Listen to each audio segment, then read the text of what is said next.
విద్యుత్ కొనుగోళ్ల అంశంలో ఏమీ తేల్చలేమని భావించిన రాష్ట్ర ప్రభుత్వం కేసీఆర్ మీద బురద చల్లేలా వ్యవహరిస్తోందని మాజీ మంత్రి జగదీష్ రెడ్డి ఆరోపించారు. అయితే దీనికి కౌంటర్ ఇచ్చారు డిప్యూటీ సీఎం భట్టి విక్రమార్క.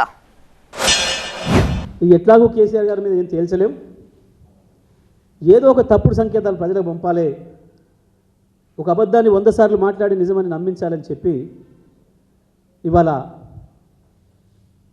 ఒక లీకేజ్ ఇచ్చి ప్రధాన పత్రికల్లో ప్రధాన శీర్షికలుగా పెట్టించి దుర్మార్గమైన రాతలు రాయించి. నిజమే, నేను అడుగుతున్నా, ఎందుకో మరి నీకు దమ్ముంటే మీరే ప్రెస్ పెట్టి చెప్పలేదు?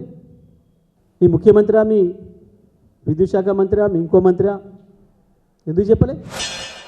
ఇదేదో కక్ష సాధింపు ధోరణితో రాజకీయ ఆలోచనతో వేసింది కదా. సభ ఆలోచనల మేరకు సాక్షాత్తు ఆయన విద్యుత్ శాఖ మంత్రిగా పనిచేసిన ఆయన ఆ పార్టీకి సంబంధించిన అడిగిన మేరకు గౌరవం చేసాము. ఆ వేసింది కూడా మేము నియమించింది కాదు కదా, it is judicial enquiry. So మేమెవరు ఇంటర్ఫియర్ కావట్లేదు, రోజువారీ కార్యకలాపాలు మాకు సంబంధం కూడా లేదు అది. So it is a transparent judicial enquiry. One has to respect that. మీకేం మీకు ధైర్యం ఏమన్నా సమాచారం వారు అడుగుతారు, మీరు ఇవ్వండి. దీంట్లో తప్పు పట్టాల్సిన అవసరం ఉంది, ఆయన దిగిపో అని చెప్పాల్సిన అవసరం ఉంది అంటే ఎందుకు అంత ఆందోళన చెందుతున్నారు, ఎందుకు భయపడతా ఉన్నారు?